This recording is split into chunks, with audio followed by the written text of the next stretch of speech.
kí wa ní orúkọ Jésù Kristi Olúwa tí ó ṣe iyebíye jùlọ pé a káàbọ̀ síwájú Ọlọ́run nínú ìwàásù ti ọjọ́ òní. Èmi ni àlùfáà àti ọ̀mọ̀wé Bámidélé Ọlásùpọ̀ Oyègòkè, olùṣọ́ àgùntàn ìjọ Mushin Baptist Church Lagos. Mo ń sọ àsọtẹ́lẹ̀ yìí sínú ayé rẹ pé àánú Ọlọ́run yóò wá ọ rí ní gbogbo ọ̀nà rẹ. Olúwa yóò ṣàánú fún ọ ní gbogbo ọ̀nà rẹ. Olúwa yóò ràn ọ́ lọ́wọ́. Olúwa yóò pèsè fún gbogbo àìní rẹ. Láti òní lọ, okun pípé, àlàáfíà àti ìfọ̀kànbalẹ̀ yóò jẹ́ ìpín rẹ. Ìwọ yóò ní ìrírí ẹ̀kúnrẹ́rẹ́ ayọ̀, ẹ̀kúnrẹ́rẹ́ ìbùkún, ẹ̀kúnrẹ́rẹ́ àlàáfíà, ẹ̀kúnrẹ́rẹ́ àṣeyọrí yóò jẹ́ ìpín rẹ. Láti òní lọ, oore ọ̀fẹ́ Kristi Jésù yóò tó fún ọ ní orúkọ ti Baba, ní ti Ọmọ àti ní ti Ẹ̀mí Mímọ́. Àmín. Ọ̀rọ̀ Ọlọ́run tí a ó kà ó wà nínú ìwé Àìsáyà orí 45 ẹsẹ̀ 6 sí 11. Àìsáyà orí 45 ẹsẹ̀ 6 sí 11. Ẹ wá Olúwa nígbà tí ẹ lè rí, ẹ pè é nígbà tí ó wà nítòsí. Jẹ́ kí ènìyàn búburú kọ ọ̀nà rẹ̀ sílẹ̀, kí ẹlẹ́ṣẹ̀ kí ó kọ ìrònú rẹ̀ sílẹ̀. Sì jẹ́ kí ó yí padà sí Olúwa, òun ó sì ṣàánú fún un, àti sí Ọlọ́run wa yóò sì fi jìn ní ọ̀pọ̀lọpọ̀. Nítorí èrò mi kìí ṣe èrò yín, bẹ́ẹ̀ ni ọ̀nà yín kìí ṣe ọ̀nà mi, ni Olúwa wí. Nítorí bí ọ̀run ti ga ju ayé lọ, bẹ́ẹ̀ ni ọ̀nà mi ga ju ọ̀nà yín lọ, àti èrò mi ju èrò yín lọ. Nítorí gẹ́gẹ́ bí òjò àti òjò dídì tí ti ọ̀run wá ilẹ̀, tí kìí sì tún padà sọ́run, ṣùgbọ́n tí ó rin ilẹ̀ tí ó sì mú nǹkan hù jáde, tí ó sì rúdi, kí ó lè fi irú fún àwọn afúrúgbìn àti oúnjẹ fún àwọn ọ̀jẹun. Bẹ́ẹ̀ ni ọ̀rọ̀ tí ó ti ẹnu mi jáde yóò rí, kì yóò padà sọ́dọ̀ mi lófo, ṣùgbọ́n yóò ṣe èyí tí ó wù mí, yóò sì máa ṣe rere nínú ohun tí mo rán. Èyí ni ọ̀rọ̀ Olúwa. Kí Olúwa kó bùkún ọ̀rọ̀ rẹ̀ fún ìgbàlà ọkàn wa. Àmín. Ẹ jẹ́ kí a gbàdúrà. Ọlọ́run Baba, Ọmọ àti Ẹ̀mí Mímọ́, mẹ́ta lọ́kan gbé ọ̀gá nítorí pé ìwọ ni Ọlọ́run wa. A dúpẹ́ fún orí ọ̀fẹ́ ìwà láàyè. A dúpẹ́ fún ààbò àti ìpamọ́. A dúpẹ́ nítorí pé ó dá wa sí dòní. Jésù ọmọ Ọlọ́run, gba ọpẹ́ wa. Àkókò náà rèé tí a nọ nínú ọ̀rọ̀ rẹ. Olúwa bá wa sọ̀rọ̀. Fún wa ní etí gbọ́n àti àyà àgbàṣe. Ọ̀rọ̀ náà tó rán sí wa, má jẹ́ kó já sí ìdálẹ́bi fún wa. Gbogbo etí tó ń gbọ́ ọ̀rọ̀ yìí lórúkọ Jésù, ẹ ó yè, ẹ ó sì di alábùkún fún. Bẹ́ẹ̀ ni yóò rí ní orúkọ náà ti Jésù Kristi Olúwa wa.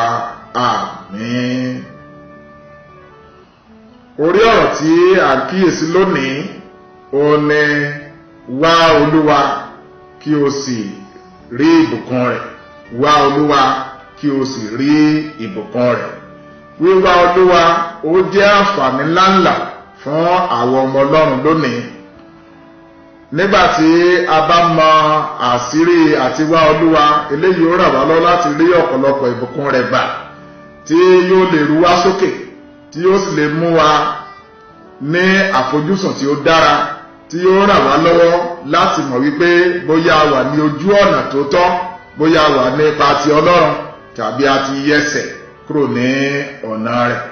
Wíwá Olúwa lónìí nínú ọ̀rọ̀ Ọlọ́run tí a ti kà, ó túmọ̀ sí wíwà ní iwájú rẹ̀ nígbà gbogbo. Wíwá agbára ìwàláàyè rẹ̀. Nínú wíwá agbára ìwàláàyè rẹ̀ ni a ti ń fojú sọ́nà fún ìfẹ́ rẹ̀. Nínú agbára ìwàláàyè rẹ̀ láti rí ìfẹ́ rẹ̀ gbà, láti rí àánú rẹ̀ gbà, láti rí ìbùkún rẹ̀ gbà, láti rí ìdáǹdè, láti rí ìtúsílẹ̀, láti rí ìsọdọmọ. Ògo ni fún orúkọ Olúwa. Ìwàásù yìí lónìí yóò gbìyànjú láti ṣe àlàyé lẹ́kùnrẹ́rẹ́ fún wa nípa àwọn ìbéèrè yìí. Ìbéèrè àkọ́kọ́ ó ní báwo ni a ti lè wá Olúwa? Báwo ni a ti sì lè wá Olúwa? Kí ló túmọ̀ sí nígbà tí Ọlọ́run sọ pé ká wá òun? Kí ló túmọ̀ sí nígbà tí Ọlọ́run sọ pé ká wá òun? Báwo la sì lè wá Olúwa? Báwo la sì lè wá Olúwa? Èyí tó parí rẹ̀ ó ní pé àwọn ìbùkún wo tàbí àwọn àǹfààní wo la lè rí gbà nígbà tí a bá ń wá Olúwa.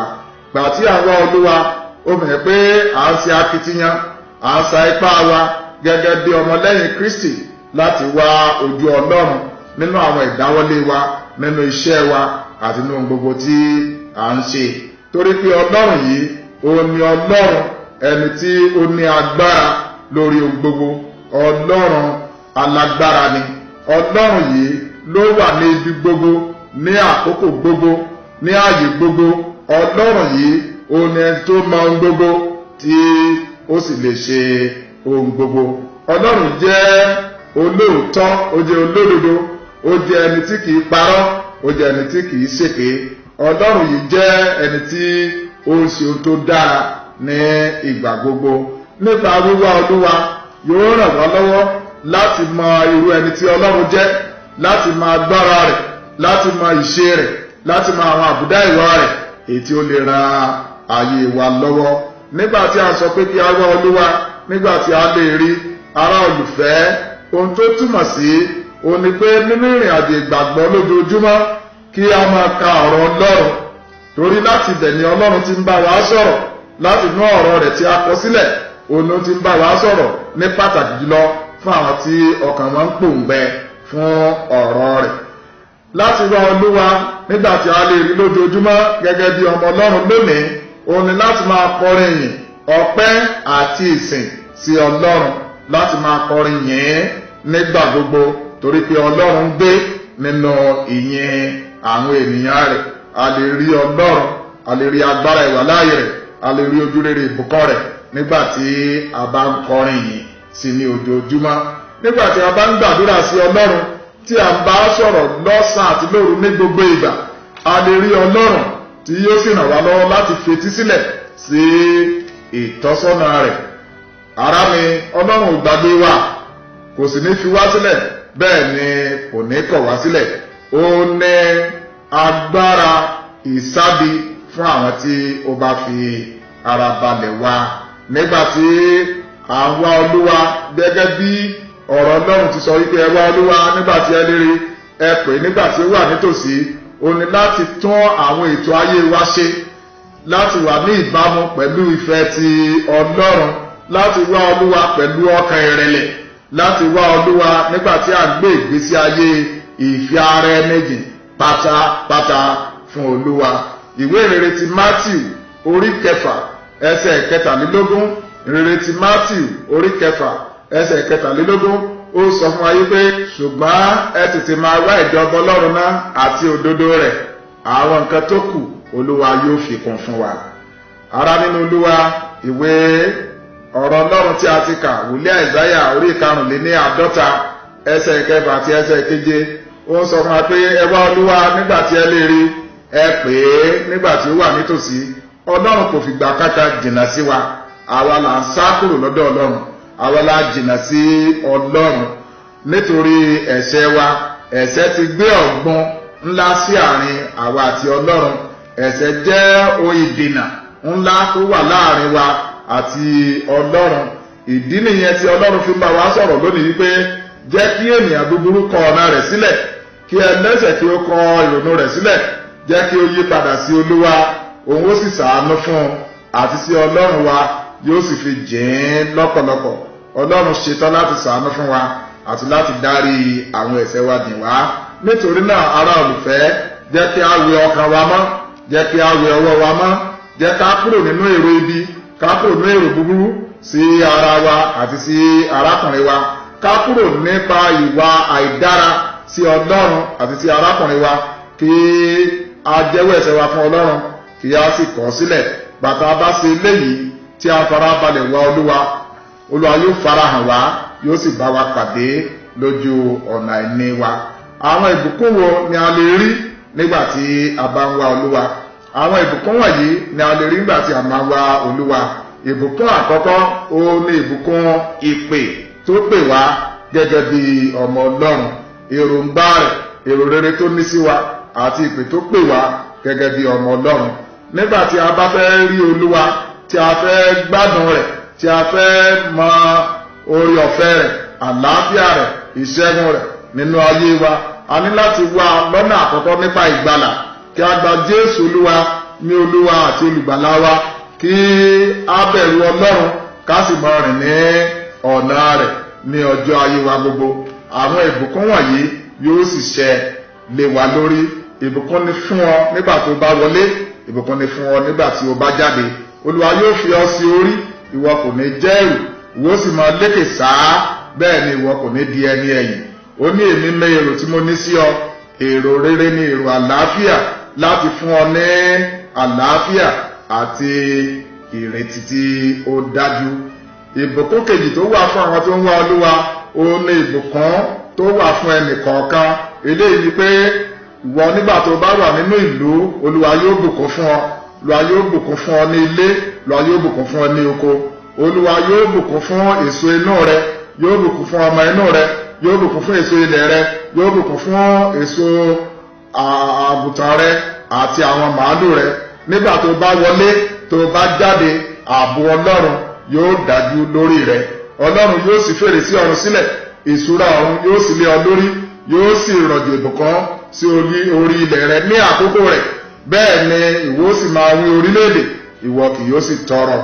Láti òní lọ, Ọlọ́run yóò pèsè ní kíkún fún gbogbo àìní rẹ gẹ́gẹ́ bí ọrọ̀ rẹ̀ nínú Kristi Jésù Olúwa.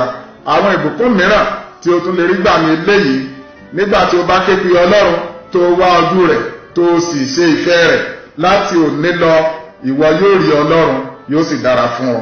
Olúwa yóò pa ọ́ mọ́ ní àlàáfíà pípé, torí pé ọkàn rẹ ó sinmi lé e. Láti òní lọ Olúwa yóò bùkún fún ọ, Olúwa yóò pa ọ́ mọ́, Olúwa yóò ṣe ojú rẹ̀, yóò mọ́lẹ̀ sí ọ lára, yóò sì fi orí ọ̀fẹ́ rẹ̀ máa bá ọ gbé. Láti òní lọ yóò sì fún ọ ní àlàáfíà. Bákan náà, ìbùkún ti àlàáfíà, ìbùkún ti ìlera pípé ó wà fún ọ lónìí nígbà tí o bá ń wá Olúwa.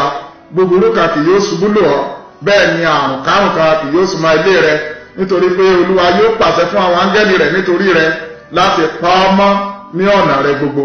Ìwọ ò ní fi ẹsẹ̀ rẹ gbọ́n òkúta. Láti òní lọ, nígbà tó ń sin Ọlọ́run, tó ń wá, tó ń ṣe ìfẹ́ rẹ̀, tó ń rìn nínú ìlànà rẹ̀, Olúwa yóò bùkún oúnjẹ rẹ, Olúwa yóò bùkún omi rẹ, Olúwa yóò mú àìsàn kúrò nínú àgọ́ ara rẹ, Olúwa yóò mú àìlera kúrò nínú ayé rẹ, Olúwa yóò mú àìsàn kúrò nínú ilé rẹ. Láti òní lọ kì yóò sí ìsẹ́numọ́, bẹ́ẹ̀ ni kì yóò sí ìyàgàn mọ́. Ọmọ inú rẹ kò ní kú, ọmọ ò sì ní kú mọ́ ọ lọ́wọ́. Olúwa yóò fún ọ ní ẹ̀mí gígùn àti àlàáfíà, ìwọ yóò sì rí ire ní ilé Olúwa. Ààbò ń bẹ fún ọ nígbà tó bá wá Olúwa, ààbò tó dájú ó wà ní orí ayé rẹ. Ọlọ́run ní má ṣe bẹ̀rù pé èmi yóò ràn ọ́ lọ́wọ́, èmi ó fọwọ́ ọ̀tún òdodo mi gbé ọ sókè, èmi ó sì ṣàánú fún ọ. Láti òní lọ Olúwa yóò pa ọ́ mọ́, agbára ìwàláyé rẹ̀ yóò wà lórí rẹ̀, ìbùkún rẹ̀ yóò jẹ́ ìpín rẹ̀ nígbà tó bá wọlé, nígbà tó bá jáde. Oore ọ̀fẹ́ Kristi Jésù Olúwa yóò sì máa bá ọ gbé. Àlàáfíà Ọlọ́run tó ju ìmọ̀ ẹ̀dá gbogbo lọ yóò máa ṣe àkóso ọkàn rẹ láti òní lọ títí ọjọ́ ayé rẹ. Fi ayé rẹ fún Jésù Olúwa lónìí. Gbà á gbọ́, ọ̀rẹ́ rẹ ni. Ọ̀la ni pẹ́jù, má fi àkókò dá ọ̀la. Wá Ọlọ́run ní àkókò yìí, wá Ọlọ́run kó bá a léyè, jọ́sìn níwájú rẹ̀, tẹ̀lé, gbọ́ràn sí àṣẹ rẹ̀. Nígbà tí ó ń ṣe léyìí, yóò sì dára fún ọ. Ní orúkọ ti Baba àti ní ti Ọmọ àti ní ti Ẹ̀mí Mímọ́. Àmín. Jẹ́ kí a gbàdúrà.